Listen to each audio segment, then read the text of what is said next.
Vamos começar então o nosso bate-papo. Tranquilo. Bom, hoje a gente vai dar continuidade ao bate-papo sobre a Laudato Si, só que hoje a gente vai fazer um bate-papo um pouquinho diferente. O que a gente vai fazer? A gente vai se debruçar um pouco sobre a Laudato Si propriamente dita, né? Entender um pouquinho como é que ela está dividida, qual o conteúdo que tem lá dentro, para quem ainda não teve oportunidade de ler com mais calma, né? Então a gente vai dar uma conhecida um pouco melhor na Laudato Si. E eu vou compartilhar na tela aqui com vocês, para vocês irem acompanhando e para a gente fazer a nossa discussão.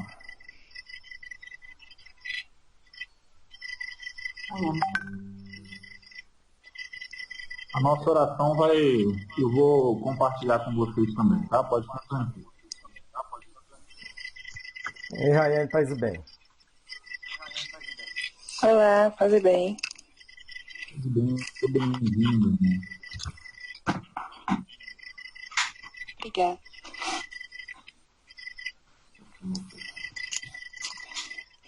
Vocês estão vendo a minha tela aí? Sim. Uhum. Beleza. Bom, então o nosso papo, né, a gente vai iniciar aqui. A oração hoje vai ser um pouco diferente, tá, gente? Não fica preocupado, não. Ô, Márcio, só uma coisa. Pede para o pessoal fechar o microfone, porque tem som vazando aí, tá dando eco. Ah, por favor, gente, por favor.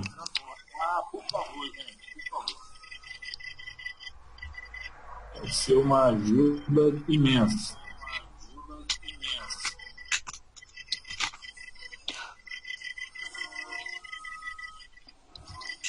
Deixa eu ver se falta mais alguém. Só um segundinho.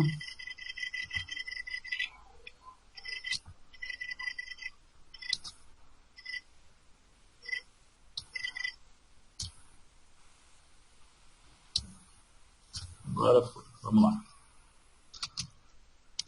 Bom, então a gente vai iniciar aqui. Primeiro a gente vai falar um pouquinho, depois a gente vai fazer a oração, tá?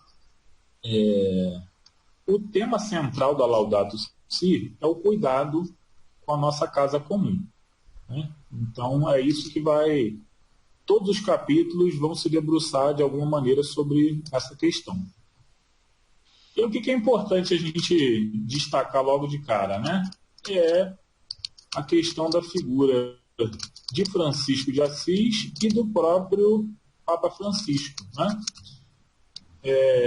Eu acho que isso vai não só da questão da escolha do nome, né? Por que ele escolheu Francisco, se ele nem era franciscano, né?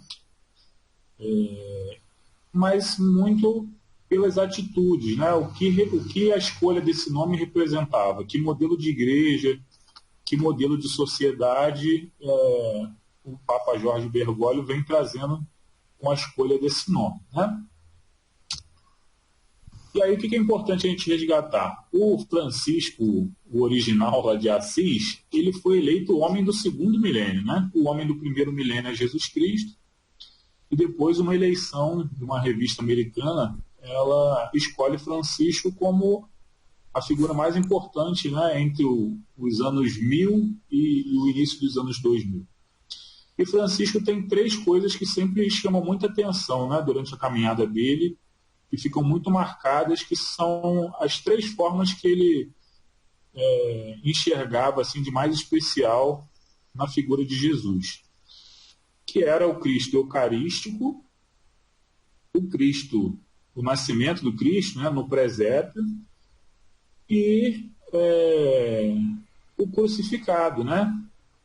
Tanto é que ele de tantas maneiras admirou Jesus, né? Se apaixonou pela figura de Jesus, que dessas três formas isso de alguma maneira se reverteu na própria caminhada de Francisco, né? Então, quando ele começa a caminhada dele com os irmãos, ele fazia aqueles saquinhos onde guardava a Eucaristia. Francisco é quem inventa o presépio. E depois, no final da sua vida, ele também recebe os estigmas como uma representação, né, vamos dizer assim, de tanto que ele amou o Cristo crucificado. Então, nessas três coisas, a gente consegue perceber que Francisco tinha um cuidado muito grande por aquilo que é frágil, né? Só que todo esse cuidado, toda essa admiração, essa inspiração, elas estavam dentro de uma figura, de uma experiência de alegria. E tudo isso, né, todo esse carinho, esse cuidado, esse zelo, esse jeito feliz de abraçar o Evangelho, faz com que até hoje Francisco seja uma figura muito amada pelos não cristãos. Então a gente vê como Francisco é admirado por pessoas de outras religiões. Né? Você passa às vezes em alguns centros espíritas e está lá São Francisco de Assis. É o principal estudioso da vida de Francisco, na verdade, uma pessoa evangélica. Né? Então, esse jeito dele atrai o respeito, o carinho do mundo como um todo. Né? Bom, além disso, Francisco de Assis é aquela figura onde se inicia essa questão da ecologia integral. Né? Por mais que não se usasse terminologia, mas a partir do seu comportamento é que surge esse modo de entender o mundo, né? De entender a própria vida. E ele faz disso uma experiência de harmonia com Deus e com todos os outros. Isso vai fazer uma marcação de uma maneira de viver a vida. Né? Para Francisco, as coisas são inseparáveis. Né? Ele não pode ter um cuidado com a natureza. Ele cantava com passarinho, ele tirava a formiguinha do chão para não pisar. Como é que ele pode ter esse cuidado com a natureza e não se importar, por exemplo, com os pobres? Como é que ele pode tirar uma minhoquinha do caminho para não pisar, mas ver alguém passando fome, ver alguém sendo maltratado? Então, para Francisco, essas coisas não poderiam se separar. Né? Então, é basicamente disso que a gente fala hoje quando fala do Papa Francisco. Foi isso que ele abraçou naquele momento, né, no início do seu papado, e é isso que ele espera que a Igreja também entenda. Né? E aí, quando eu digo a Igreja, não só a instituição, né, os espaços aí, vamos dizer, de poder, mas nós, né, que de fato formamos a Igreja. Bom, para entender isso, né, como essas coisas aconteceram na vida de Francisco, a gente precisa resgatar a maneira com que ele era grato a Deus, né, por tudo que Deus havia feito. E isso vem muito a partir dessa discussão, né, dessa frase que é o louvado sejas. Né? Então, eu vou trazer aqui, vou compartilhar uma outra tela com vocês e essa vai ser a nossa oração inicial. Tá?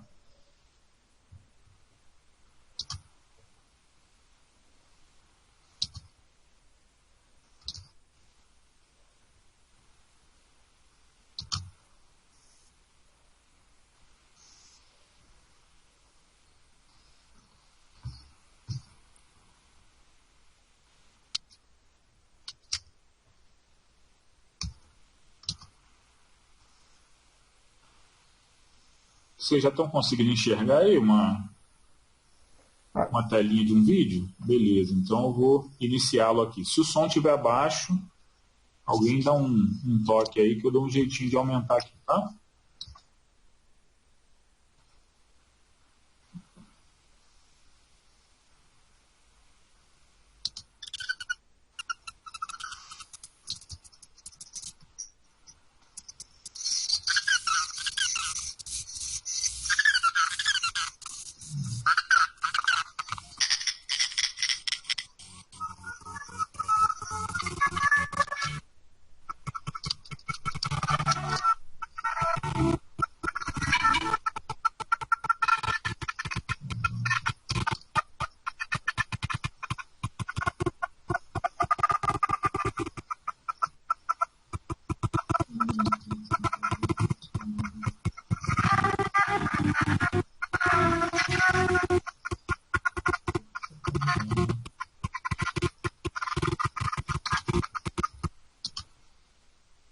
Está travando aí para vocês? Sim. tá? Eu vou fazer o seguinte, para a gente facilitar ali, sim, eu posso te mandar o link e você compartilha aí? Pode. Pode ser? Beleza. Trabalho em equipe aqui é um negócio sério, gente.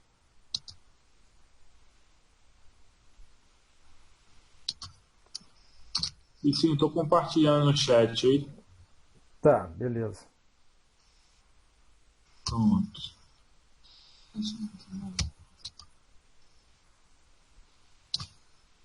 A internet aqui não está ajudando muito, não. Vamos ver se Só abrir aqui. ele siga compartilhando. Consegue ver melhor. Obrigado. Gente.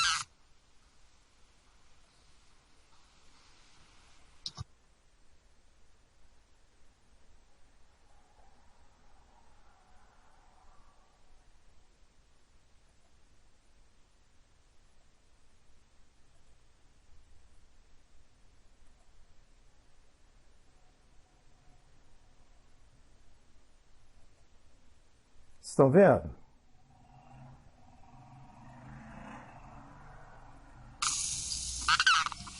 Ainda não, sim.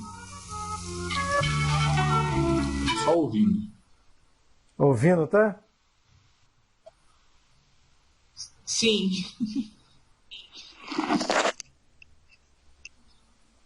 Ensino, você tem que compartilhar em telefone. Compartilhar? Uma guia do Chrome. Acho que Aí, foi. tá aí. Foi, né? Aí. Oi, beleza.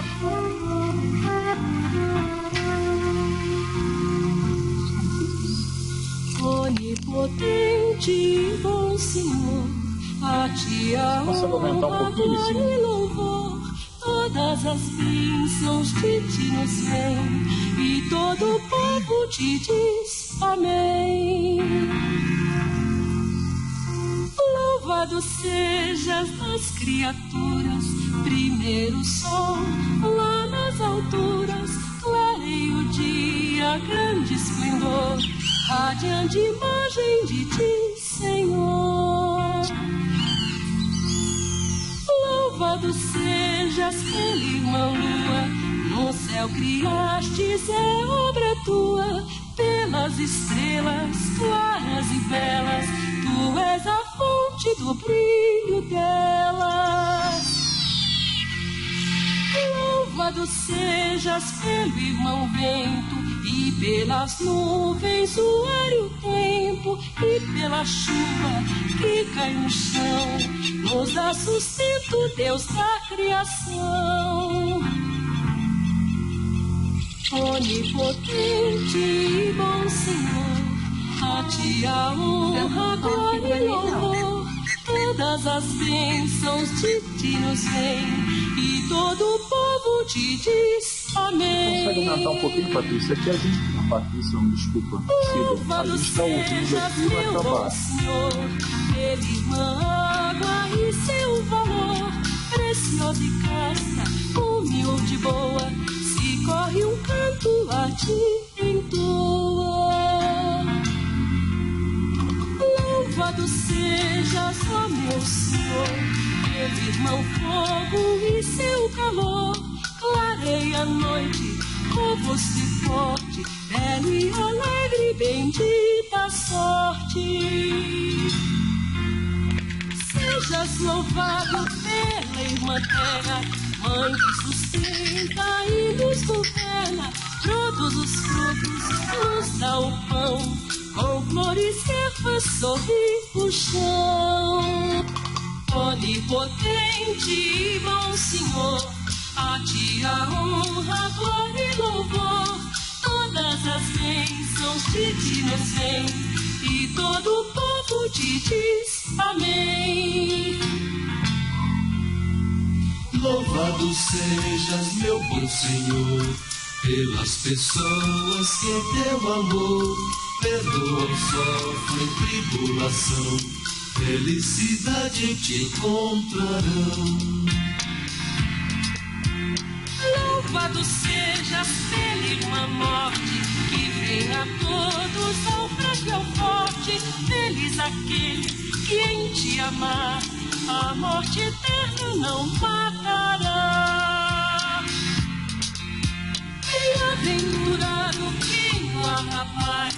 pois o Altíssimo satisfaz. Vamos louvar e agradecer, com humildade ao Senhor bem dizer. Onipotente e bom Senhor, a ti a honra, glória e louvor, todas as bênçãos de ti nos vem, e todo o povo te diz amém.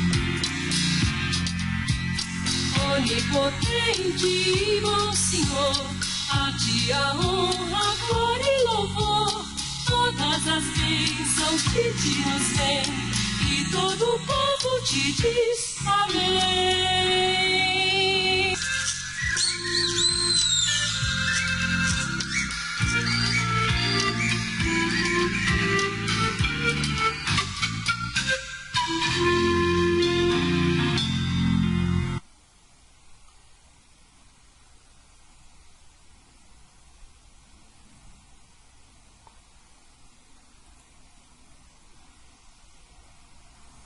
Você sabia que todo o mercado financeiro se resume basicamente a 2 tipos?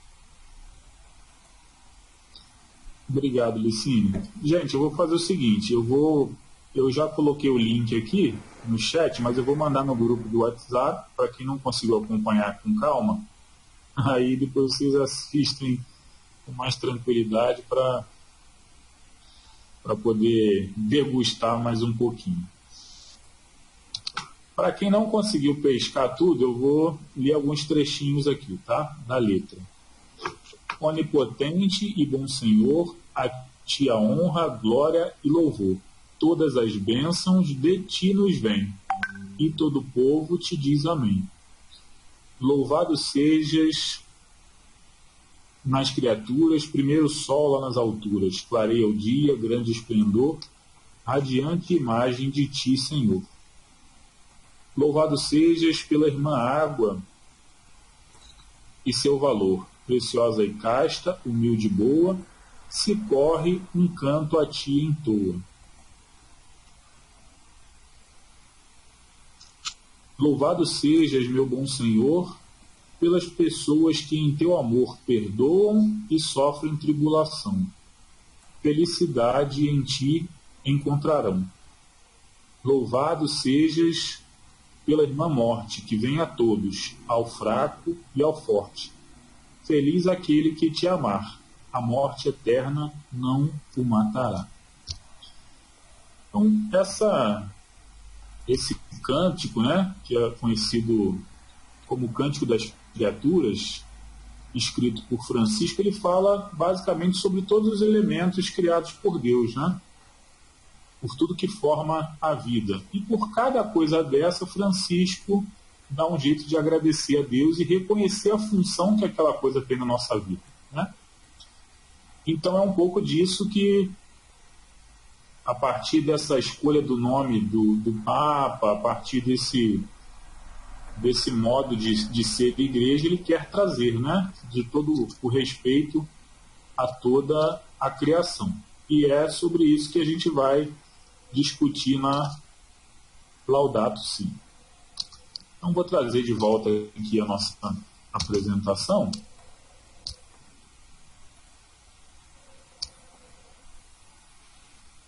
Já apareceu aí na tela para vocês? Sim. Beleza, então vamos lá.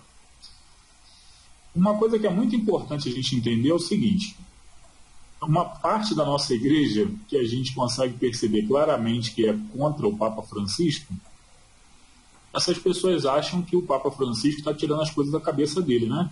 E aí vem essa história de que ele é comunista, de que ele é isso, de que ele é aquilo, etc. A nossa igreja tem uma caminhada nessa questão ambiental que já vem de muito tempo, né? O que o Papa Francisco fez foi resgatar isso e incentivar para que a gente se aprofundasse nessa questão. Mas para a gente ver como é que a gente pode também desarmar essas pessoas que vêm falar besteira, a gente também precisa conhecer um pouquinho, né, de como isso foi sendo desenvolvido ao longo das outras décadas. Existe um conselho que se chama Conselho Episcopal da América Latina, né, esse CELAM, que são os bispos, arcebispos desse nosso pedacinho de terra aqui, e eles de vez em quando fazem algumas conferências, é basicamente uma a cada década, né? E lá em 1968, teve a primeira delas, foi em Medellín. E o que eles debateram lá de importante que tinha a ver com isso que a gente está discutindo aqui na Laudato Si? A questão do consumismo, né? Percebeu-se ali, olha de quando a gente está falando, 1968. As pessoas naquele momento já estavam vivendo em função das coisas e não em função das pessoas, né? Então já tinha uma certa desvirtuação, né, do que seria prioridade. Então ali tinha uma preocupação em tentar fazer com que as pessoas se preocupassem em ser mais e não em ter mais. E aí, 10 anos depois, né, 11 anos depois, teve uma nova conferência lá no México. E a grande pergunta que a igreja se fez naquele momento foi a seguinte: com que mundo a igreja, em nome do Evangelho, deve se comprometer? A igreja deve se comprometer com os pobres, a igreja deve se comprometer com a indústria, a igreja deve se comprometer com a economia. O que vai ser a prioridade da igreja, né, nessa relação dela com o mundo? Depois, em 1992, em Santo Domingo, a igreja continua essa discussão e vocês vão reparando como é que as coisas vão... É um mesmo fio, né, que segue, mas ele vai variando os tópicos, né? Conforme o tempo vai passando, as preocupações, embora a vida humana esteja no centro disso, mas as preocupações também vão se alterando. E a grande preocupação naquele momento era em relação à promoção da vida humana, né? Não só o se sentir gente, mas o ser gente. O que isso quer dizer? É a pessoa poder viver a sua cidadania, o reconhecimento dos seus direitos, o acesso à saúde, educação, o cumprimento dos seus deveres, enfim. E isso a gente está falando de 92, né? Se a gente olhar a nossa realidade hoje, vocês acham que alguma coisa mudou? Isso deixou de ser prioridade? Essas coisas já foram resolvidas? São questionamentos que a gente precisa se fazer para entender a importância, né, dessa encíclica Laudato Si. E aí uma dessas grandes discussões aconteceu aqui no Brasil, em Aparecido, no ano de 2007. E aí, como é curioso, o Papa na época era o Bento XVI, né? Que a gente consegue ver com um perfil completamente diferente do Francisco, mas que também conseguiu perceber ali dentro do seu momento de Papa a necessidade de algumas coisas. E é a primeira vez de todas essas discussões que entra claramente esse tópico da ecologia, só em 2007, né? E a partir dessa discussão também conseguem ampliar esse debate para entender um pouco as estruturas que causam esses problemas, né? As estruturas injustas que causam esses problemas. Então, a partir de tudo isso que a gente viu aqui agora, o Papa Francisco organiza uma encíclica, né? Que ele não pare isso sem mais nem menos, né? Tem todo um debate anterior, ele consulta várias pessoas, né? Inclusive brasileiros estiveram envolvidos nisso, Leonardo Boff contribuiu nessa encíclica Laudato Si, e ele dividiu então essa encíclica em 6 capítulos. O primeiro deles é o que está acontecendo na nossa casa comum. Depois a gente vai abordar cada um deles especificamente, tá? E aí ele vai seguindo uma lógica de pensamento, voltando para a nossa base cristã, né, colocando uma teologia nisso. Então, no segundo capítulo, ele trabalha a questão do Evangelho da Criação, e aí depois ele vai, então, tentando entender como os seres humanos influenciam nisso, né, como eles são impactados por isso, mas também como eles podem ajudar a transformar isso. E aí os próximos capítulos são a raiz humana da crise ecológica, uma ecologia integral, algumas linhas de orientação e ação, que é onde o Papa dá algumas dicas de como a gente pode tentar mudar essa realidade. E, por último, educação e espiritualidade ecológica, que seria um processo de conversão, né, vamos colocar assim, conversão ecológica trabalhada a partir das bases, a partir dos jovens, dentro da própria educação. Então, seria um processo bem pesado assim,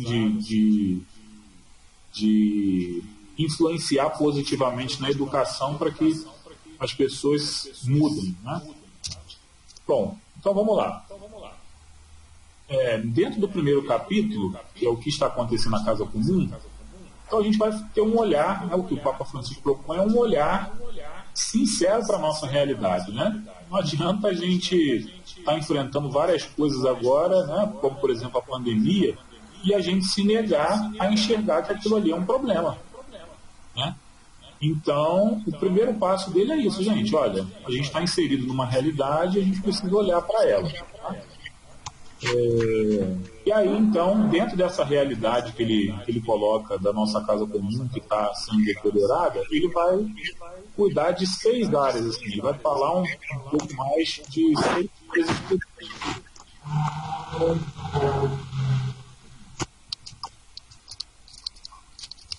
Então, um segundinho.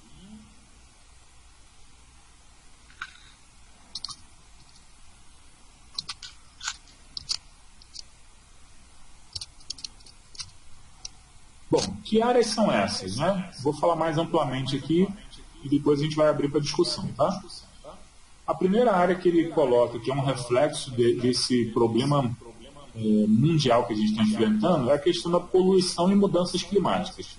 E aí isso vai para uma discussão, né, que passa pelas questões da biodegradabilidade, produtos radioativos, o próprio aquecimento global, a produção, o consumo, enfim. O segundo ponto que ele vai discutir é a questão da água, que a gente está vivendo aqui no Brasil agora, né? Essa questão da discussão da privatização da água, etc. O terceiro ponto, ele fala da questão da perda da biodiversidade, né?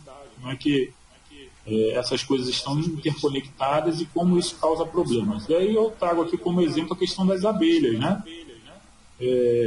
A gente sabe que as abelhas elas são responsáveis pelo processo de polinização, né, na natureza, e aí já houve um estudo muito grande lá na Austrália, as abelhas estavam morrendo e isso estava impactando diretamente na produção no campo, né? Então são coisas que a gente precisa debruçar um carinho maior para poder entender como isso está impactando na nossa realidade. E eu trago aqui essa imagem que acho que é um pouco representativa disso que a gente está discutindo aqui da questão da poluição e tudo mais. E eu queria pedir para alguém aí abrir o microfone e me dizer se lembra do que foi isso aí. Vocês lembram de onde é essa foto? Tragédia de Mariana, Rio Doce. Beleza. Bom, vamos lá. Isso aí aconteceu tem uns 3 anos, por aí, 2, 3 anos, né? 2015. 5 anos. 5 anos já? Ih, eu estou me perdido no tempo aqui. Beleza. Quando isso aconteceu, para a gente conseguir perceber como é que essas coisas estão conectadas. Quando isso aconteceu, quais foram os impactos que isso causou na vida de gente que estava longe de Mariana? Essa foto aí é Colatina, no Espírito Santo. Tá?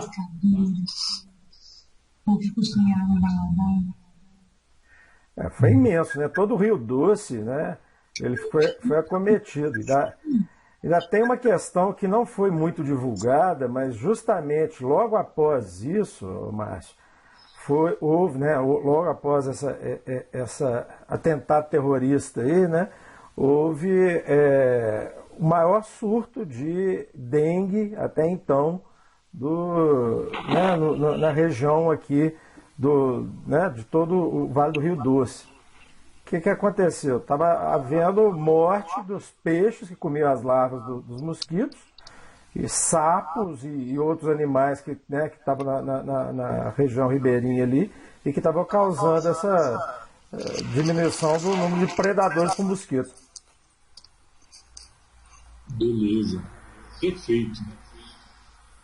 Um dos impactos disso, né, foi diretamente na vida dos pescadores. Olha isso, a gente está falando... Ô, Márcio, só uma coisa. Eu acho que o microfone da Rayane está aberto, está dando... Não quer falar alguma coisa? Já fechou. Não, beleza, deve ter ligado sem querer. Tá. Um dos grandes problemas que aconteceram depois disso aí foi para as comunidades ribeirinhas, né, e o pessoal que vivia da pesca. Ou seja, olha essa coisa do tudo está interligado que o Papa Francisco vive dizendo, como é que isso é real. O negócio aconteceu em Mariana, Minas Gerais, foi afetar praticamente lá o sul da Bahia. A Colatina está bem lá no norte já do Espírito Santo. E então isso causou um impacto financeiro na vida de muitas pessoas, né? Muita gente deixou de conseguir o seu sustento por conta desse crime aí. Então, e são coisas que a gente não viu nenhuma providência sendo tomada em relação a isso, né? Não tem ninguém preso, ninguém fala mais sobre isso. Aconteceu, beleza, acabou. Né? Parece que é como se isso não tivesse causado problema nenhum para ninguém, né? Bom, vamos lá.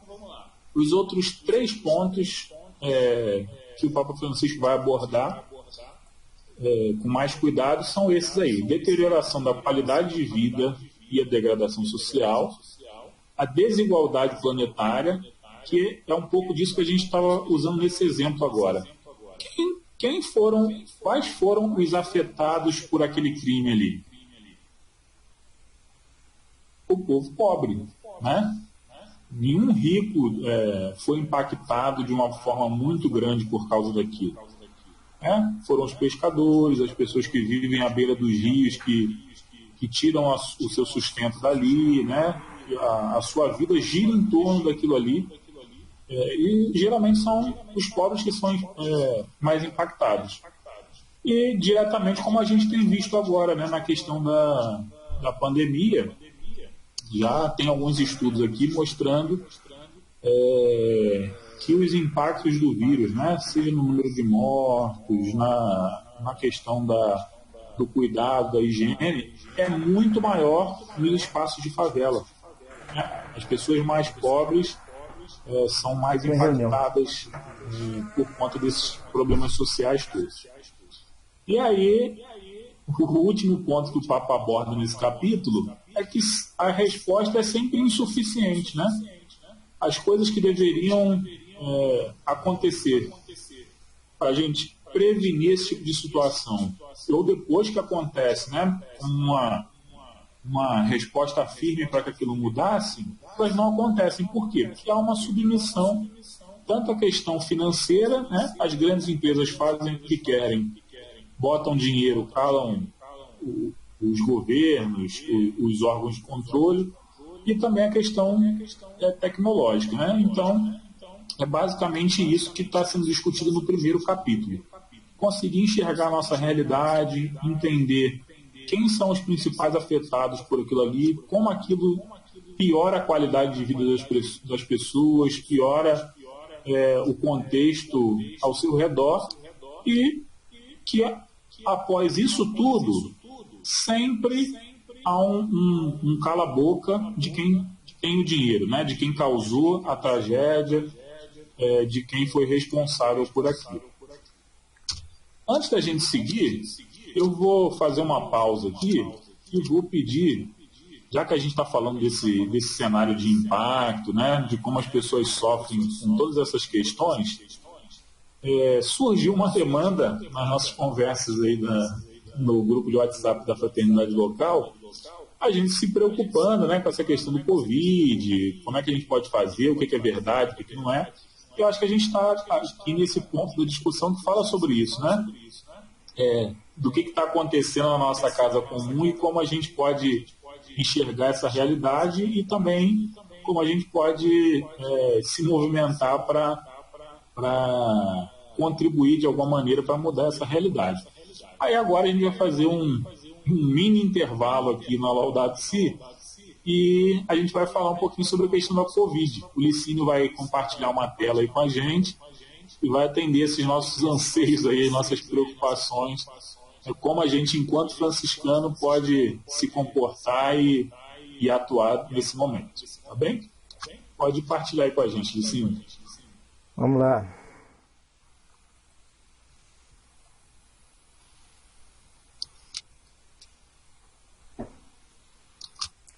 Vocês conseguem ver essa tela? Sim. Beleza. Então, como o Márcio falou, a gente estava discutindo a questão da temática da reunião aqui e um dos pontos que tinha surgido durante a semana foi uma dúvida até da CIDA sobre a questão do uso de um medicamento específico, né, sobre o tratamento da Covid. E eu tenho respondido isso demais. Acaba que a gente que é de área de saúde, que está aí no meio tem algum envolvimento com o grupo social, a gente acaba tendo que responder isso várias vezes. Então eu resolvi, mas mais do que simplesmente falar da Covid, é fazer um gancho realmente com isso que o Márcio falou, da própria ligação aí com a Laudato Si, com a preocupação manifesta aí na Laudato Si sobre essa questão da ecologia integral. Porque quando a gente fala de ecologia integral, quando a gente fala de ecologia, muitas pessoas lembram de plantinha, né, de colocar um vasinho de flor ali, de criar, né, colocar um pezinho de manjericão dentro de casa, uma flor só, né? Isso aí, para isso, é ecologia. Ecologia é uma coisa muito maior, né? Como eu mostrou aí da questão de Mariana, né, o impacto que ocorreu ali, a decorrência daquilo ali. E, obviamente, que geralmente, né, a gente vê que a corda sempre arrebenta do lado mais fraco, né, sempre do lado dos pobres. Então, eu queria falar um pouquinho sobre essa questão da pandemia e da justiça social. Rapidinho, só alguns slides aqui só para a gente ilustrar. Então, aqui, começando, para poder fazer o gancho com o Laudato Si, uma citação aqui do Papa Francisco, que está falando assim: por fim, o bem comum requer a paz social, isto é, a estabilidade e a segurança de uma certa ordem, que não se realiza sem atenção particular à justiça distributiva, cuja violação gera sempre violência. Toda a sociedade, e nela especialmente o Estado, tem a obrigação de defender e promover o bem comum. E não é o que a gente vê, né? Então, normalmente, a gente tem percebido aí que e isso, gente, não tem, é ambidestro, né, como eu falo, não é nem da direita nem da esquerda. A gente vê que em ambos os partidos e, né, de diversas tendências, a gente vê que muitas vezes a pessoa que está no poder não está preocupada com o bem comum, está preocupada com a manutenção do poder, está preocupada com a manutenção dos grupos poderosos, que normalmente são aqueles que mantêm essa turma no poder, e o restante da população se lasca, né? Então, esse é um grande problema. Só para a gente ter uma ideia, quando a gente fala de pandemias, né? Então, as últimas grandes pandemias que aconteceram aí na humanidade, né? Então, há 100 anos atrás, a gente teve aí a gripe espanhola, que matou 100 milhões de pessoas, né? Então, causado por um vírus também, um vírus da gripe, o H1N1. A gripe aviária, ou gripe asiática, que aconteceu já mais no meio do século passado, também matou 2 milhões de pessoas, né? Bem menos que a gripe espanhola. Que a gripe espanhola ainda teve 3 ondas, sendo que a segunda foi a mais complicada delas. E juntado a isso, ainda tinha um montão de problema, que era a questão do pós-guerra, foi no final da Primeira Guerra Mundial. Então, as estruturas de saúde estavam todas comprometidas, então foi muito trágico para a humanidade, né? A gripe de Hong Kong, que aconteceu no final dos anos 60, foi causada por um outro vírus da gripe, chamado H3N2, matou 1 milhão de pessoas, né? Uma pandemia que essa não é transmitida pelo ar, essa não tem uma infectibilidade que a gente consegue visualizar com tanta facilidade, mas que já matou 32 milhões de pessoas no mundo desde do início da descoberta dela, que foi em 1981, né? Então, né, foi da HIV, AIDS, né? A gripe A em 2009, 2010, né? Também com H1N1, esse é mais próximo de nós, ele teve uma infectibilidade muito alta, muita gente foi contaminada, mas a mortalidade dela era baixa. Depois apareceu a SARS, né, que era a Síndrome Respiratória Aguda Severa, né, essa sigla aí vem do inglês, né? Então, matou, apesar desse nome, né, matou poucas pessoas em relação com aquilo que a gente está habituado a ver aí, né? Foi dentro dessas todas aí, foi a que matou menos. Foi 774 pessoas. Depois veio a MERS, em 2012 e 2019. Matou aí 898 pessoas, mais na região ali do Oriente Médio. Tá? E a Covid, que agora apareceu, que é do mesmo grupo de vírus, causado aí pelo SARS-CoV-2, né, o mesmo grupo aí que matou em 2002, matou, né, 774 pessoas, mas matou aí, né, esse dado foi de agora. Antes da reunião eu entrei na atualização do placar, né, vamos dizer assim, uma coisa horrorosa de falar, mas o placar mundial aí de mortes tem 601.893 mortos, né, até agora. Né? Então, o que essas gripes têm em comum? Ou, melhor dizendo, o que essas pandemias têm em comum? Não só a gripe, tem a AIDS aí no meio. A maior parte delas sofreu o que a gente chama de transbordamento interespécie. É o transbordamento viral. O que é isso?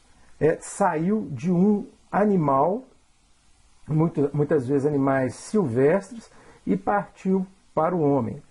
Quando é que isso acontece? Como é que um vírus que infecta animal consegue passar para infectar o ser humano?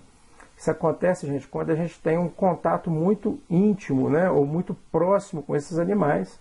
E também, obviamente, como a gente viu aí, né, o Master falou a questão de desmatamento, né, então a gente reduz o habitat desses animais, esses animais deixam de estar na floresta, passam a viver no meio das pessoas, à proximidade.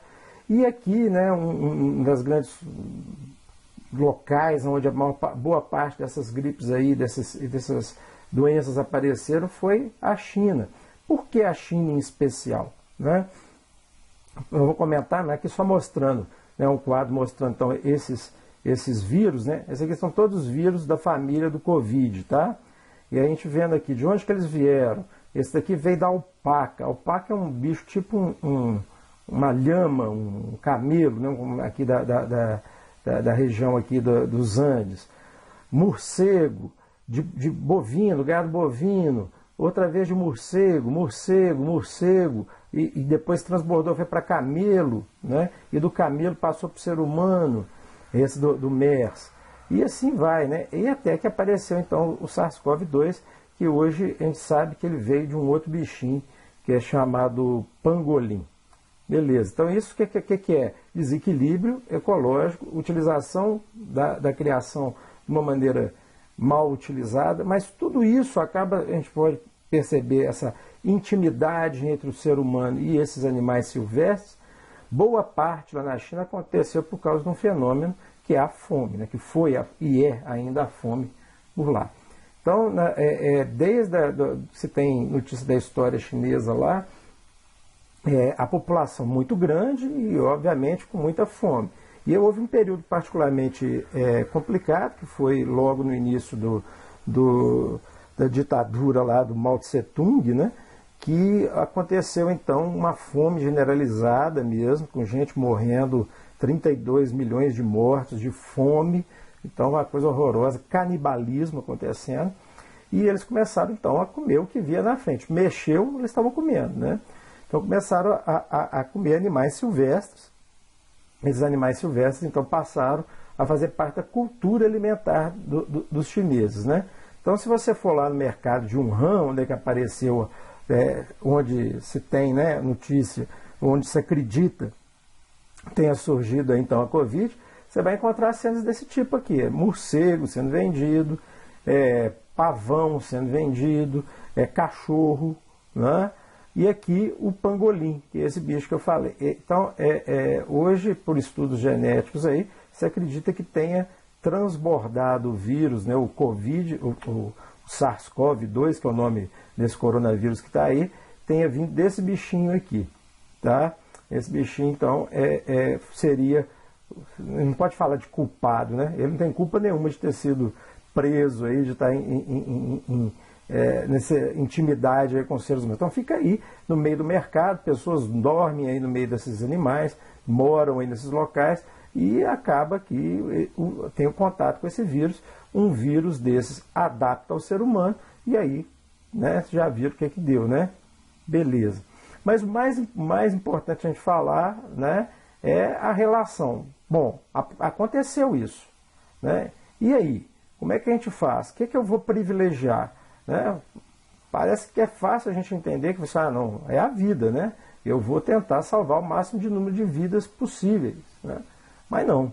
Né? A gente viu não só aqui no Brasil, como em boa parte do mundo, né, em muitos países do mundo, que o que foi privilegiado não foi a vida, mas sim o mercado, né? Sempre a questão financeira. Né? E por causa disso, né, então quando a gente fala de mercado, a gente entende um montão de coisa. Aqui no Brasil, o discurso institucional, o discurso governamental sempre foi, vocês devem ter visto falar várias vezes, falando, né, o presidente, vários dos ministros, falando sobre o impacto econômico que isso levaria para o Brasil, a quebradeira que ia ser aqui no país, que não sei o que mais das contas, e sempre falando no mercado. Agora, quando era para falar de vida, vinha o famoso, e daí? Né? Eu não sou coveiro, não é isso? Então a gente acabou vendo um descaso muito grande do governo em relação às vidas e para privilegiar o mercado, privilegiar a economia em detrimento das vidas aqui, né? E muito por conta disso sai então uma série de medidas ou, né, discursos também que você fala, né, onde o presidente fala assim, não, gente, pode sair porque isso não vai passar de uma gripezinha, né? Não vai passar de um resfriadinho. Né? Isso é para quê? Para que as pessoas pudessem continuar trabalhando para não parar a economia. Né? Da mesma forma, vem essa questão da cloroquina e da ivermectina, que agora é a mais nova onda no mercado aí, da ivermectina. Qual que é a ideia? Eles começaram a propagar o uso dessas substâncias para poder permitir que as pessoas tivessem uma profilaxia, ou seja, que pudessem tomar isso para evitar pegar, ou se tivessem pegado, já no início não ter agravamento da situação. A ideia era essa, né? Não ter agravamento do quadro, para poder continuar ou não cessar a força de trabalho, né? Porque o mercado não podia parar. Né? Então, tanto uma quanto a outra substância são medicamentos que já estão no mercado há diversos anos. Cloroquina usado para artrite reumatoide e para malária. E a ivermectina basicamente para endo e ectoparasitas, né, para parasitoses. Aí. Só que elas não têm nenhuma comprovação da atividade em vivo. A gente tem que pensar uma coisa que são duas coisas diferentes. Uma coisa é aquele testezinho que eu faço no laboratório, coloco uma plaquinha assim de vidro, coloco lá células contaminadas pelo vírus e coloco a substância e vejo que o vírus não avança, o vírus morre, deixa de existir. Tá? Agora, para isso fazer efeito dentro do organismo, é outra história completamente diferente. Né? Não dá para garantir que esse medicamento vai chegar nas condições adequadas, na concentração adequada e que esse vírus vai estar sensível aí, a essa substância dentro do organismo. Isso é um estudo, precisa de estudo, mesmo porque, por exemplo, no caso da ivermectina, a dose que foi usada no estudo in vitro, ela é 17 vezes maior do que a dose tóxica em ser humano atualmente. Né? Então, quer dizer, não é para poder se usar assim, né? Tem que avaliar qual que seria a dose em vivo. Não dá simplesmente para pegar uma coisa que estava lá no tubo de ensaio e trazer para o ser vivo. Né? Então é um estudo. Não estou dizendo, uma coisa importante aqui é dizer, não estou dizendo que a ivermectina não vai funcionar, que a cloroquina não vai funcionar, inclusive ela faz parte de alguns protocolos aí, mas o que a gente tem visto é que os estudos em pacientes não têm surtido grandes efeitos. Né? Então a OMS ela encerrou em definitivo os estudos aí com a hidroxicloroquina para tratamento da Covid. Né? A OMS também desaconselhando, né, são né, alguns trechos aí do dia 14, né, dessa quarta-feira, 14/7, aí, falando, né, desaconselha o uso de hidroxicloroquina no tratamento da Covid-19.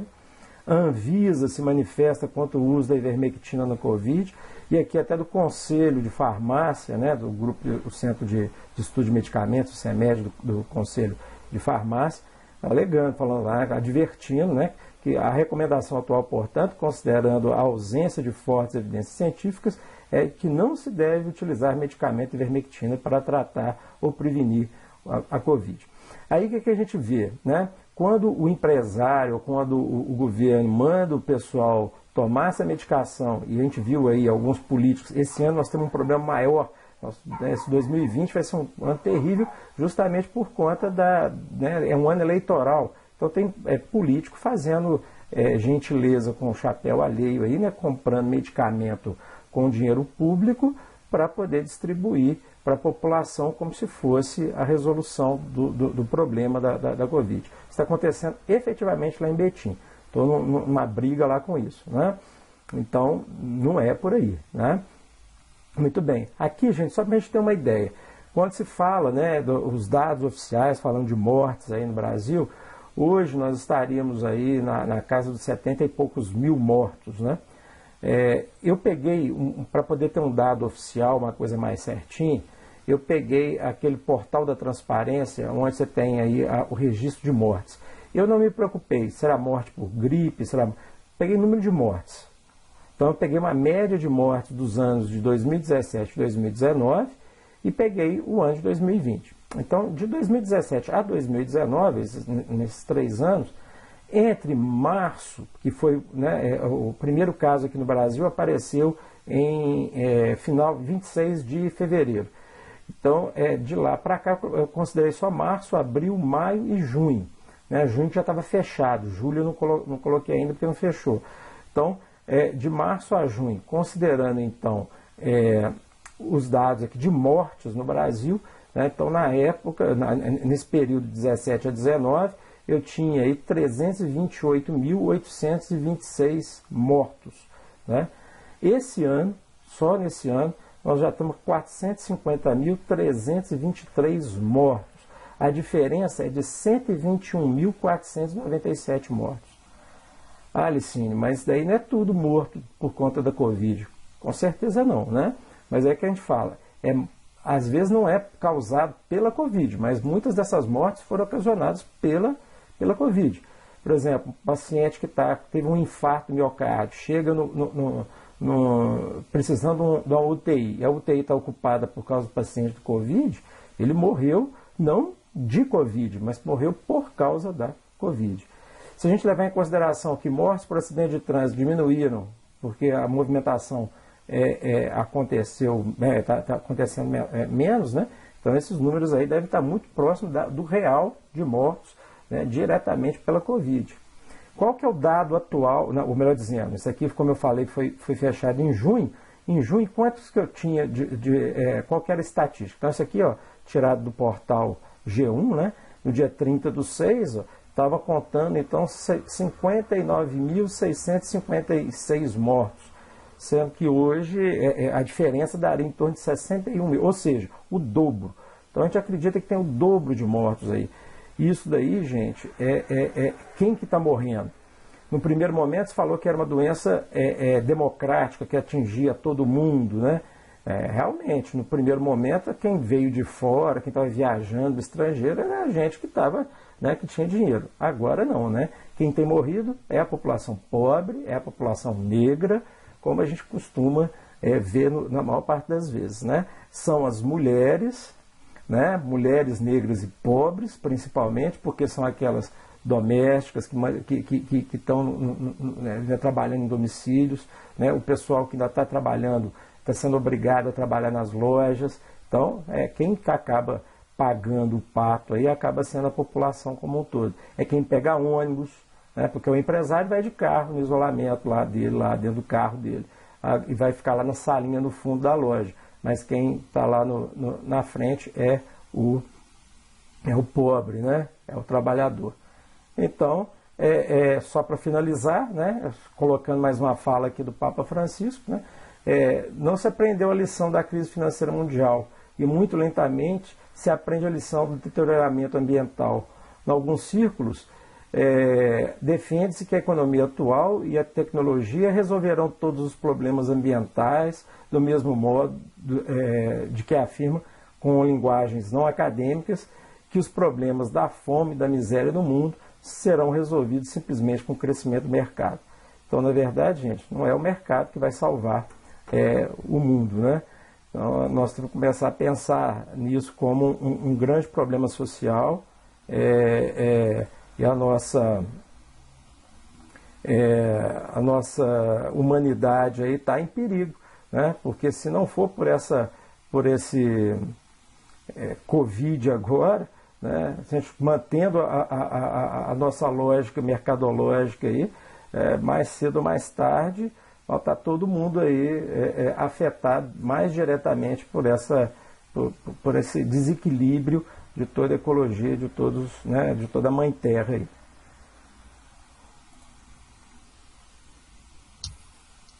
Beleza. Gente, eu sei que foi muita informação até aqui. Vamos fazer uma pausa e tirar nossas dúvidas, que depois que o Licínio falou, então, que o negócio ficou mais complicado, né? A gente não sabe mais, então, se tem algum remédio que pode tomar, se não tem remédio. O melhor remédio é ficar em casa e não sair. Tem alguma coisa que a gente possa fazer de diferente do que está fazendo? Eu estava ouvindo um podcast hoje e eles replicaram uma fala do Bolsonaro durante essa semana, né? E aí ele falou o seguinte: olha, a cloroquina, a hidroxicloroquina, ela não tem eficácia comprovada. Não está comprovado que faz bem, mas também não está comprovado que faz mal. Está comprovado que faz mal, ok, mas não está comprovado que faz bem, ou seja, não vai ajudar em nada. Para que eu vou gastar dinheiro comprando aquele negócio, né? Mas ele continua fazendo propaganda. Então, como a gente falou outro dia no grupo brincando, né? Eu sugiro, se algum de vocês estiver com sintoma do Covid, não compre hidroxicloroquina, faça um churrasquinho, tome uma cervejinha, que pelo menos, se acontecer de vocês morrerem, vão ter morrido felizes, né, de ter aproveitado algum pequeno prazer da vida, né? Porque a cloroquina meio não resolve. Mas, brincadeiras à parte, acho que é bom a gente fazer uma parada aqui, e se alguém quiser tirar alguma outra dúvida, né, um Licínio, ou compartilhar alguma coisa que chamou a atenção aí em relação a esse primeiro capítulo, né? Olha como é que a história do tudo está interligada, é tão real, né?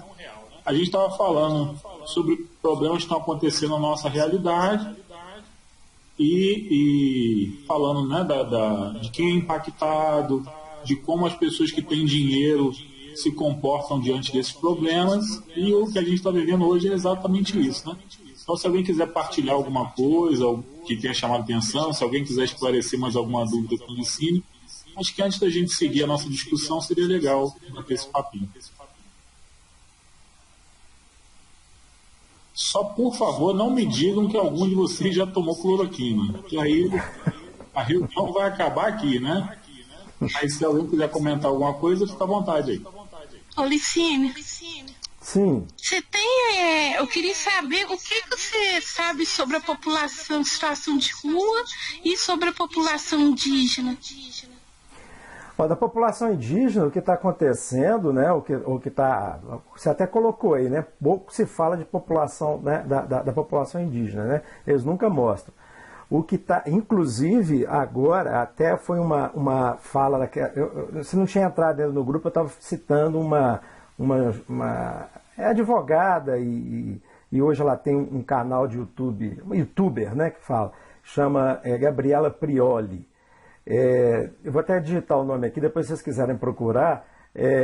Então a Gabriela, ela estava citando que essa questão indígena agora, ela pode levar o Bolsonaro a ser considerado genocida lá, né, no Tribunal Internacional, por conta da indiferença, né, à questão aí indígena dentro do problema da Covid.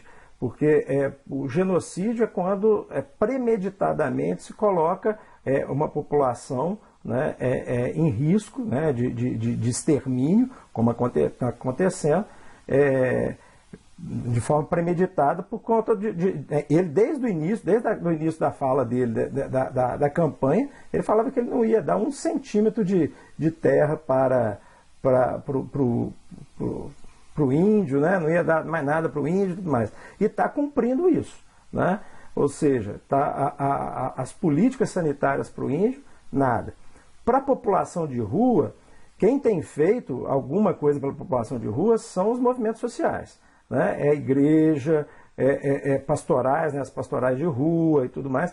O pessoal em situação de rua está realmente julgado às traças aí. E é uma população com uma alta incidência da Covid, né? E com a mortalidade altíssima também dentre eles. Né? Enquanto a mortalidade na população em geral é abaixo de 1%, na deles está em torno de 15% mais ou menos.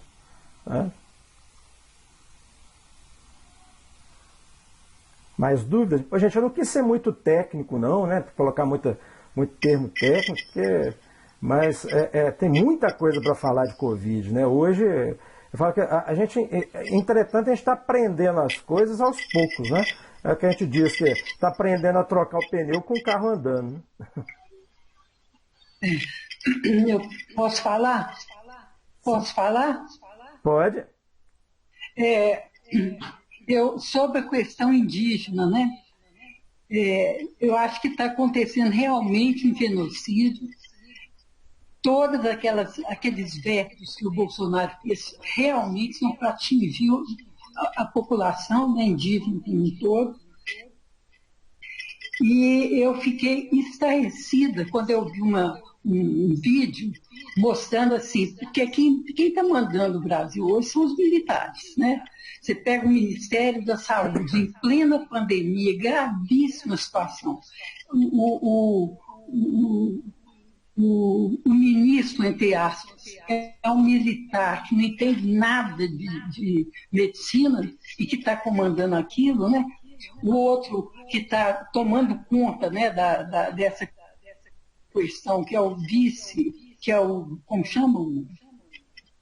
Como que ele chama, gente? Esse Heleno, que é o, digamos assim, eu vou colocar entre aspas, um imbecil. Houve uma reunião agora e ele realmente, a posição dele é contra os indígenas, né? E eu vi assim uma cena estarrecedora.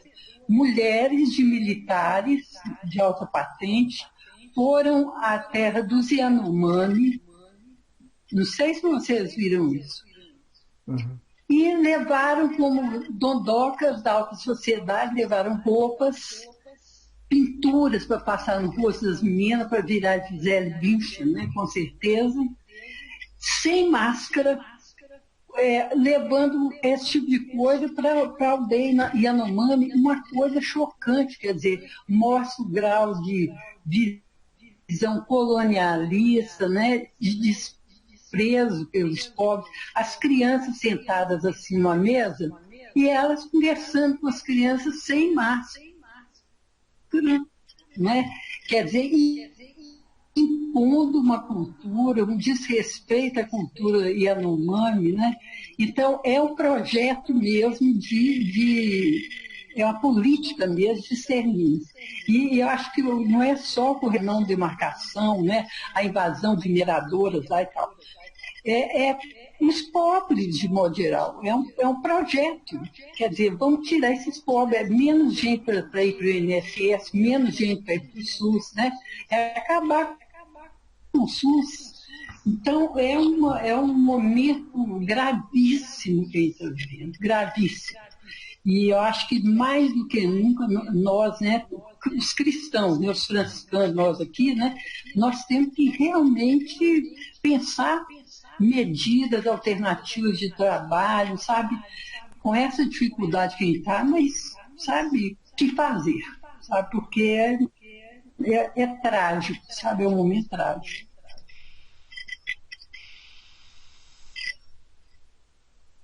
Como disse o Papa Francisco na laudação, não existe uma crise ambiental e uma crise social. E vamos acrescentar uma crise cultural, uma crise econômica. É tudo uma coisa só. Né? Foi até mencionada aí a questão da mineração, né?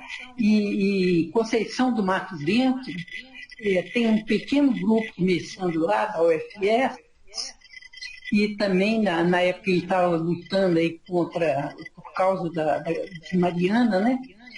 O desastre social, além do ambiental, né, que aconteceu lá, quer dizer, além de tirar todas as possibilidades de sobrevivência das pessoas que moravam ali perto do rio, lá em Conceição do Mato Dentro, isso em todo lugar, né? Tirar a possibilidade de criar um porco, uma galinha, plantar uma horta, né, pescar, né? Acabaram com isso aí, né? Ainda destruíram as formas de organização das pessoas, né? Destruíram famílias, que as famílias começaram a brigar, quem que vai vender a terra, quem vai ficar com a terra, não queria, o outro queria e tal. Aumentou enormemente o número de pessoas que foram trabalhar na cidade. Isso acontece nas cidades que têm mineração.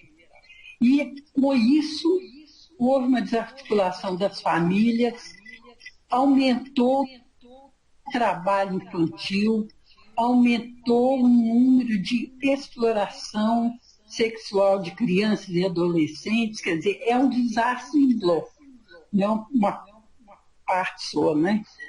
Então, está acontecendo aí, né, entre os pobres, né?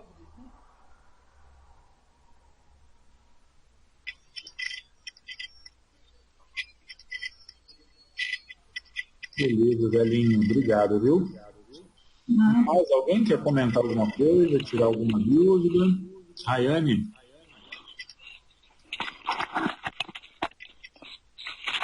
Queria... Tá dando para ouvir?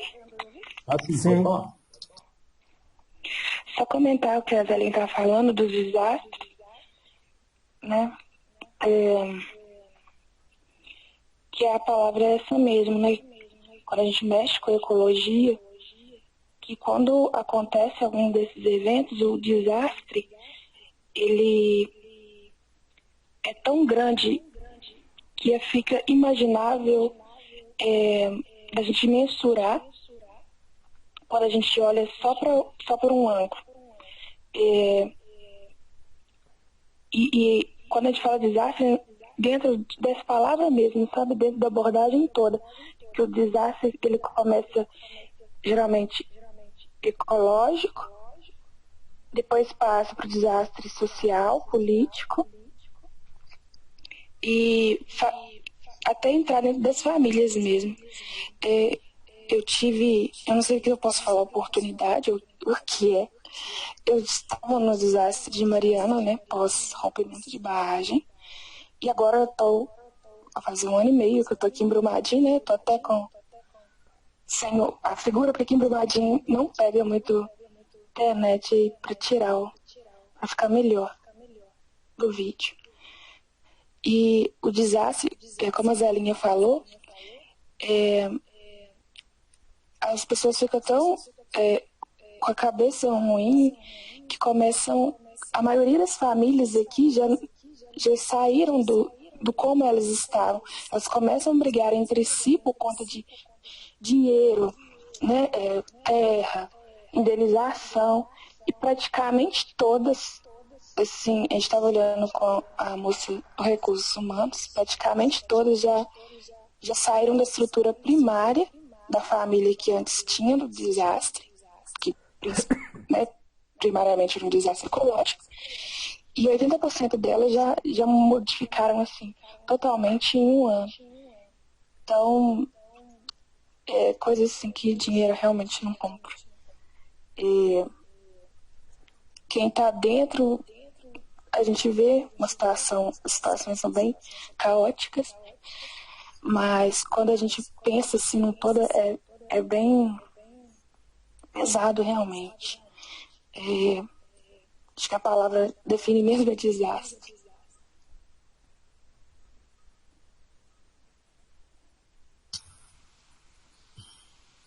É isso que a Rayane colocou, é bem interessante, né?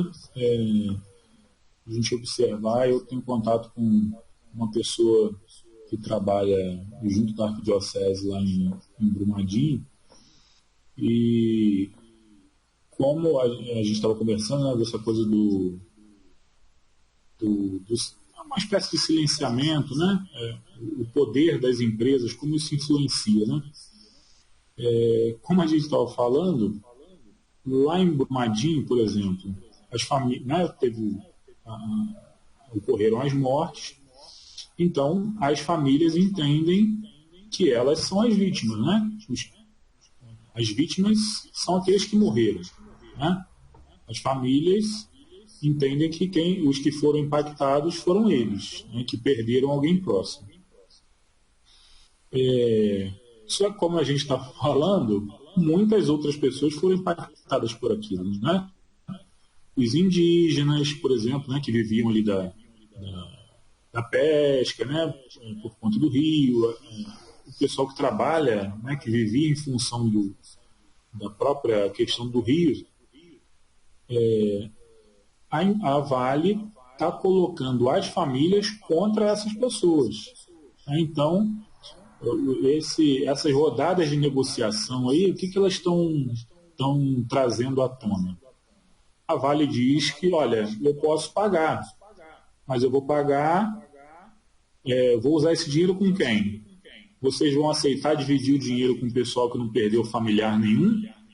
Só porque eles não podem mais pescar no rio? Então fica um negócio meio... Todo mundo que foi prejudicado vai sendo colocado um contra o outro, né? E aí a luta para receber uma indenização ou para ter, por exemplo, um memorial, né? Já tem...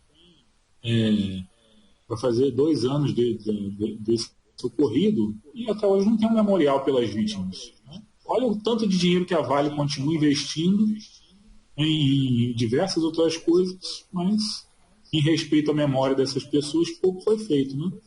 Eu fiz um trabalho de pós-graduação no começo do ano passado, se não me engano, e dentro de tudo que a Vale tinha sido condenada a pagar, o que a Vale já tinha desembolsado naquele momento era 0,3%. 0,3%, não é 3%, é 0,3%. Será que a Vale não tem o dinheiro? O problema é o dinheiro? Ou o problema é a maneira de lidar com a situação, né? Essa imposição, esse cala-boca, o dinheiro continuar falando mais alto, né? E aí os menos favorecidos, né? Esses que são impactados, como o Papa Francisco questiona ali, continuarem sendo impactados e continuarem sem direito, né? Sem acesso a esses direitos. Então são realidades que estão muito próximas a nós, né? Se a gente pegar um carro aí e sair da nossa fraternidade, a gente está em Brumadinho um pulo, menos de 1 hora. E isso impacta diretamente a gente, mas às vezes a gente não consegue fazer essa leitura, né, do quanto o outro está sofrendo, do quanto aquilo é realmente impactante, né? A gente está vivendo hoje um cenário aqui, voltando para a questão da pandemia. Olha quantas pessoas, né, ficaram consternadas, por exemplo, com o atentado contra as Torres Gêmeas lá nos Estados Unidos. Até hoje tem gente que fala daquilo com nossa, mas jogaram um avião, olha quanta gente morreu. Gente, eu não estou dizendo que aquilo não é uma tragédia, não, tá, gente? Pelo amor de Deus. Mas ali morreram 200 e poucas pessoas, como morreram 200 e poucas pessoas em Brumadinho. A gente já tem hoje centenas de vezes o número de pessoas que morreram lá, naquela tragédia, por conta da pandemia. Mas as pessoas estão deixando de usar máscara, estão indo para a rua. Mas como é que a gente não consegue enxergar essa realidade ou se incomodar com essa realidade que está tão próxima a nós, né? Então, acho que por mais que a gente não discuta tudo que a gente tinha que discutir hoje, né? Como eu falei no começo, o Laudato Si tem 6 capítulos. Se a gente discutir um só, mas isso nos incomodar, isso fizer a gente, enquanto cidadão, enquanto fraternidade, enquanto cristão, isso nos mobilizar, já vai ter valido a pena. Então, a nossa intenção hoje não é discutir a Laudato Si toda, né? Mas que a gente consiga internalizar isso, né? A Laudato Si tem que estar impregnada na nossa pele. Tem que ser uma coisa que a gente consegue perceber, a gente anda na rua, vê uma coisa, cara, aquilo que falar uma Laudato Si. O cuidado com o outro. Então, a nossa preocupação, de fato, precisa ser essa. Pode falar. Ô, Márcio, eu acho que o intuito nesse momento agora é justamente perceber que a Laudato Si não é uma coisa desencarnada, né? Ela está aí, né? Ou melhor dizendo, que ela não tenha validade no dia de hoje, né? Porque muitos dos documentos que às vezes a gente vê da igreja, não é que não sejam importantes, ou que não sejam bonitos, ou que não falem das coisas, mas foram se perdendo com o tempo, justamente pela não aplicabilidade, ou pelo não conhecimento, ou pela não discussão. Então, eu acho que o grande desafio nosso aqui enquanto fraternidade é justamente discutir, perceber a importância da Laudato Si e ver que ela está sendo, ou ela é necessária no momento atual. As coisas que estão acontecendo aí agora são sinais de que a gente precisa conhecer melhor a Laudato Si. Só queria colocar a respeito da Vale, que o Marcos estava falando. A Vale, ela não deixou de lucrar com o rompimento da barragem. Ela ganhou muito dinheiro, não falo, né? Esse é um absurdo. E o pior é que, igual assim, você já sabe, a minha região, né? A questão da barragem é muito forte. Nós estamos hoje também, além da pandemia, com risco de rompimento de 3 barragens aqui perto. E se acontecer, realmente vai acabar com o Itabiri, né? Não tem como. Mas quando você chama a comunidade para conversar a respeito, né, de cobrar mais na Vale ações, né, para ajudar, auxiliar o município, o povo não é a favor, porque dependem do emprego da Vale, a maioria que trabalha na Vale. Nossa, é muito difícil, gente, a gente lidar com uma situação dessa. Essa menina é Rayane, né? Rayane aí falando da experiência dela. É muito triste. Nunca pensei que eu fosse viver, né, o que a gente viveu aqui ano passado em Itabiri. Com esse risco eminente aí da barragem. Para quem não vivenciou isso de perto, vocês não têm noção de como afeta o psicológico da gente. Os carros de som passando na rua da gente, tocando sirene, porque aqui em casa é pertinho, quase que do lado, que é rota de fuga. Então, assim, enche a cidade de placas, né? Rota de fuga, sirene tocando e alto, assim, vai dando um desespero que você não consegue dormir. Tem as pessoas que a gente conhece, os amigos da gente, sobre o risco maior, né, desse rompimento. Convencer as pessoas é muito difícil, gente. Lá em Mariana, né, o padre Geraldo Barbosa, um grande lutador lá com o pessoal lá do Bento Rodrigues, nossa, é difícil demais. E as pessoas acabam disputando isso mesmo. Começam a cair muito na conversa do patrão. Eles não se importam com ninguém, não. Tem um amigo nosso aqui que, ano passado, eles retiraram muitas famílias, colocaram em hotel. Aí o relato dele que nos primeiros dias eram tratados como reis nos hotéis, com muito carinho, mas daí a pouco as pessoas passavam uns dias e já eram maltratados. Ninguém estava nem para eles, fizeram um peso ali.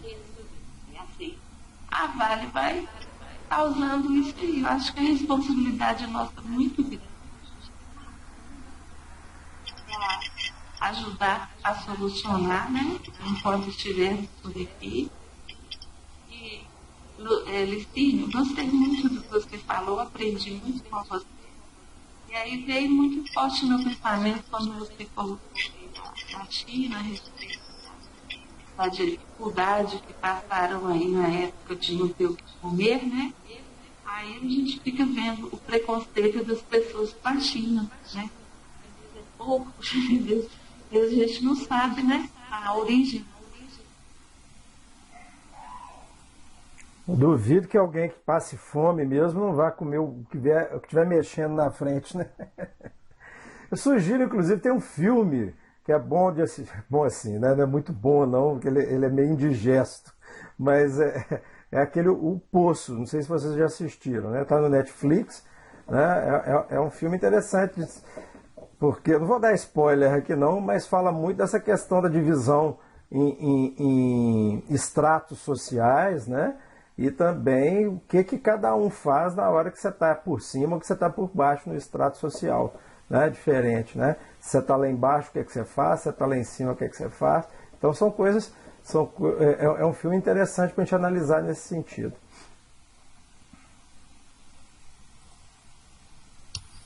Beleza. Gente, mais alguém quer compartilhar alguma coisa? O pessoal está meio tímido hoje. Né? Eu queria só falar uma coisa, retomando, né, o que Cida falou.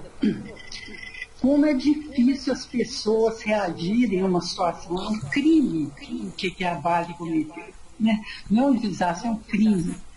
E eu tinha falado sobre como penaliza as famílias, né, as pessoas, moradores, do ponto de vista econômico, do ponto de vista social, e você falou desse sentido da ameaça, de ouvir a sirene e ter que sair, sabe, será que vai acontecer? É terrível.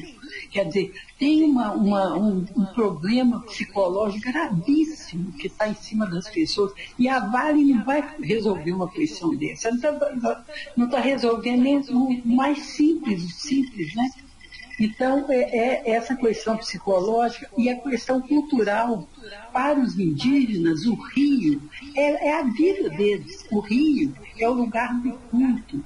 Ela realmente é a irmã água, né? Ali é a irmã terra onde eles estão vivendo, né? Todos os rituais, tudo de belo que tem na cultura, está ali. Quer dizer, isso aí foi destruído. Não foram só milhões e milhões de vidas que corriam ali no rio, né?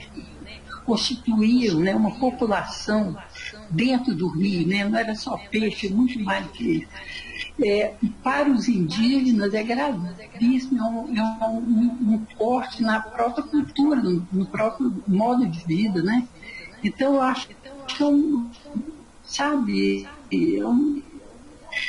cada vez que eu me lembro disso, eu lembro da Laudato Si, que fala que está tudo interligado, né? A espiritualidade, junto com esse modo de vida, junto com a economia, e é por isso que o Papa está propondo essa economia de Francisco, que vai acontecer em novembro. As pessoas acham que defendem a mineração como se fosse a única alternativa.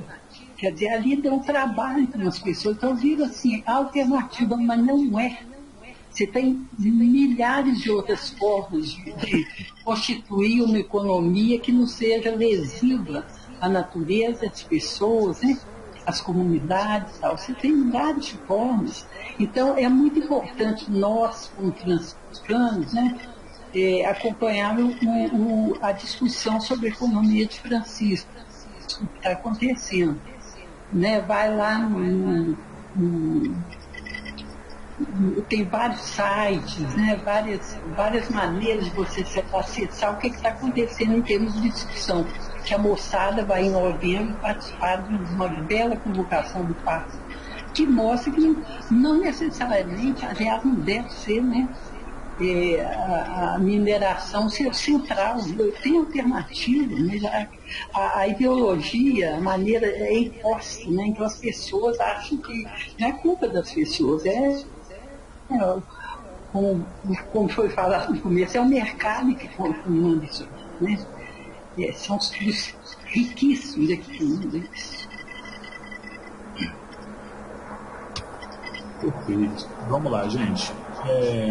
Eu vou propor então que a gente encerre hoje o primeiro capítulo, tá? Aí depois, com mais calma, a gente se reveza e continua esse debate aí. Mas acho que só esse primeiro capítulo já é bem rico, né? Porque faz a gente, nos ajuda a tomar essa consciência do todo, né? E acho que isso por hoje já é uma pancada dura, né? Como diz a música, para a gente digerir isso melhor. Eu vou compartilhar minha tela aqui com vocês, para a gente ver alguns questionamentos que surgem nesse capítulo e depois a gente fazer a nossa oração final. Só antes de partilhar a tela com vocês, esclarecer uma coisa, né? O Papa Francisco, durante a Laudato Si, ele deixa bem claro o seguinte: a culpa disso, os grandes culpados, não somos nós. Não é o povo, né, que na simplicidade da sua vida, com todas as suas dificuldades, que causa tudo isso, né? Óbvio, cada um tem a sua parcela, você precisa ter a sua consciência, né? Você precisa contribuir para que aquilo melhore, mas o estilo de vida que é imposto, essa economia que bota tudo acima da vida, todo esse sistema, né, que está sendo mal gerido, ele é o principal culpado pelo mundo estar dessa maneira, né? Então isso fica bem claro, tá? Nos outros capítulos a gente vai até perceber um pouco isso de maneira mais clara. Apesar disso, em todos os capítulos o Papa Francisco faz uma provocação. Falou: olha, o mundo está assim, assim, assado, isso aqui é assim, assim, assado, mas você pode mudar a sua realidade, né? O seu comportamento pode ajudar de alguma maneira a transformar isso. E até no primeiro capítulo agora a gente viu lá, né? Ele fala um pouco dessa coisa do: olha, o mundo pode ser mudado, mas precisa começar pelos indivíduos, né? E aí, a partir disso, em todo capítulo ele faz uma provocação. E eu vou compartilhar a tela aqui com vocês para a gente ver algumas provocações que ele faz ao final, então, desse primeiro capítulo, para que a gente faça um exame de consciência, né? Para que a gente examine a nossa vida. Vocês já estão vendo a tela aí? Ainda... Apareceu? Sim. Beleza, vamos lá. Então aqui são algumas perguntas, né, que ele apresenta na encíclica, que podem nos ajudar a pensar em como está a nossa relação com essa casa comum, né? E aí lembrem que nesse capítulo ele aborda 6 tópicos, né, que a gente falou ali, um pouco mais sobre a questão da produção, do lixo, da poluição, da água. Então, ele traz algumas perguntas que estão inseridas nesse contexto. Tá? Eu vou ler aqui as perguntas em voz alta, né? Vocês vão refletindo aí e a gente vai fazendo juntos aqui um exame de consciência, né? Somos exemplo de preservação, responsabilidade e cuidado com a casa comum? Não precisa responder não, tá, gente? É só para a gente se questionar. Colaboramos na coleta seletiva do lixo? A água é um bem precioso e casto. Estamos encontrando alternativas para não esbanjá-la? Como é a nossa relação com as árvores, as plantas, os animais, a biodiversidade? Os rios, o que estamos fazendo para que não se tornem depósitos de lixos? Buscamos alternativas de reciclagem para as garrafas PET, óleos usados, pneus, peças eletrônicas e outras coisas que não achamos mais necessárias? Deixa um clima de suspense, né? Para a gente refletir como a gente tem vivido esse tipo de situação, né? E aí não tem uma resposta certa também, olha, eu faço isso, você não faz aquilo. Não, acho que é a gente entender um pouco de como, dentro da nossa realidade, né, dentro da nossa casa, né, eu acho que o primeiro passo é isso, né? Eu, comigo mesmo, eu dentro da minha família, como a gente pode trabalhar essas questões, né? E como o nosso comportamento também pode ir influenciando aqueles que estão ao nosso redor. Então, o primeiro capítulo a gente encerra por aqui, e aí a gente vai encerrar a nossa discussão de hoje fazendo uma oração que está na própria Laudato Si, tá? Eu vou compartilhar de novo a tela com vocês aqui. Deixa só eu chegar no slide que a gente vai encontrar a nossa oração. Vou compartilhar de novo. Eu vou pedir para Marília. Marília hoje estava muito quietinha. Marília fazer a leitura dessa oração aqui para a gente rezar junto, tá? A gente vai lendo junto, mas só o microfone da Marília aberta, representando aí esse nosso desejo está expresso nessa oração.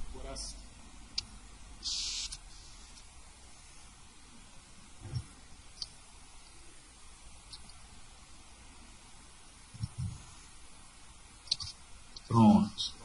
Você consegue ver bem aí, Marília? Está sem áudio. Está sem áudio, Marília.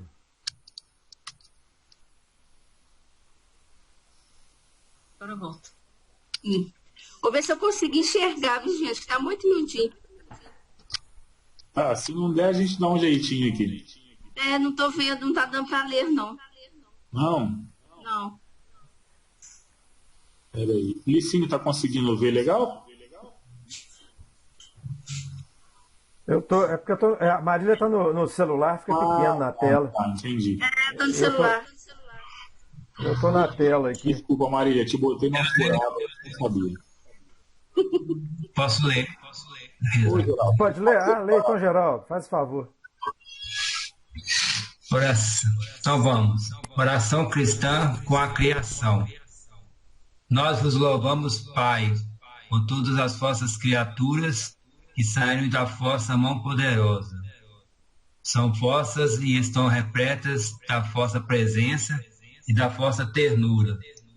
Louvado sejais, Filho de Deus, Jesus, por vós foram criadas todas as coisas.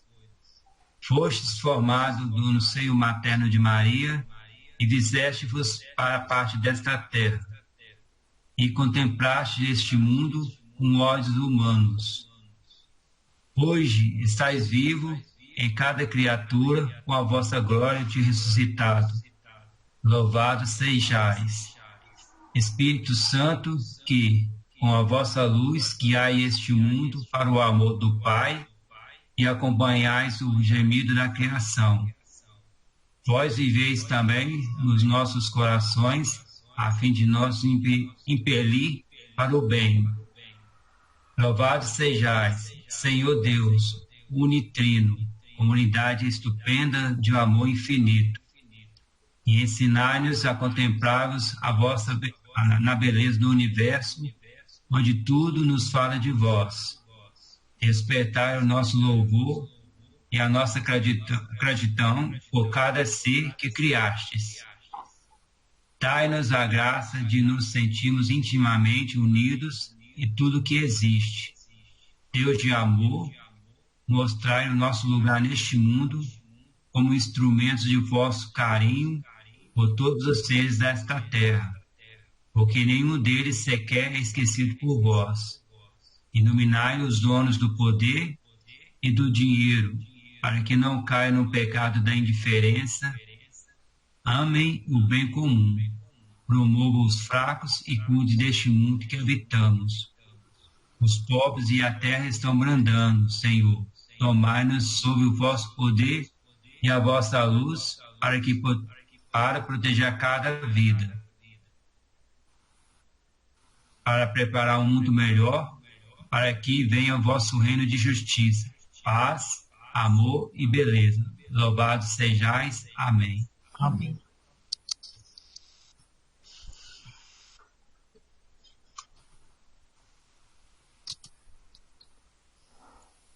Oração é muito bonita, né?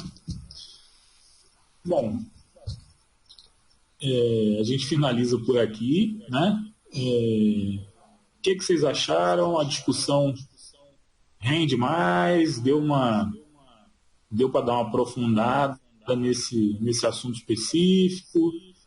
Acham que a gente pode dar uma encurtada e tentar fazer mais capítulos de uma vez? Só uma pergunta inicial, né?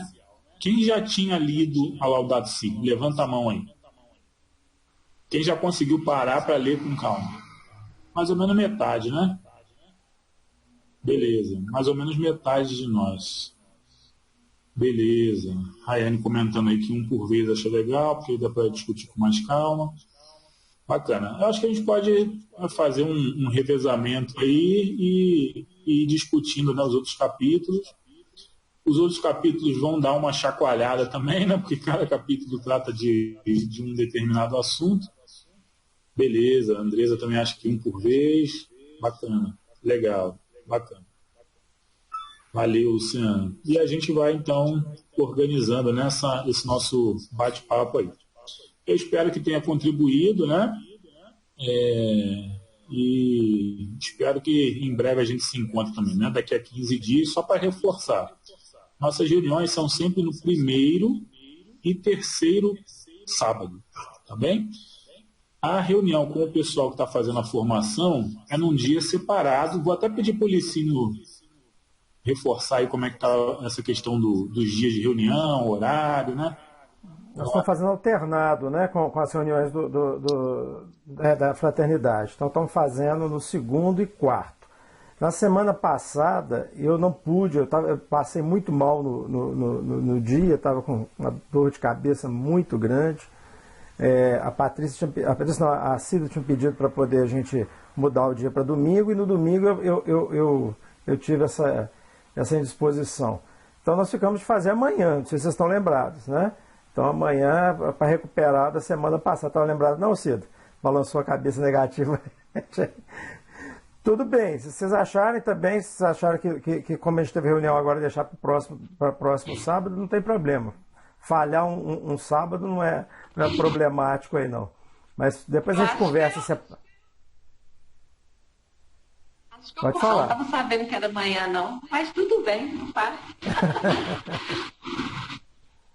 Beleza, então está sendo assim, viu, Márcio? A reunião da fraternidade, primeiro e terceiro, e a reunião de formação, segundo e quarto.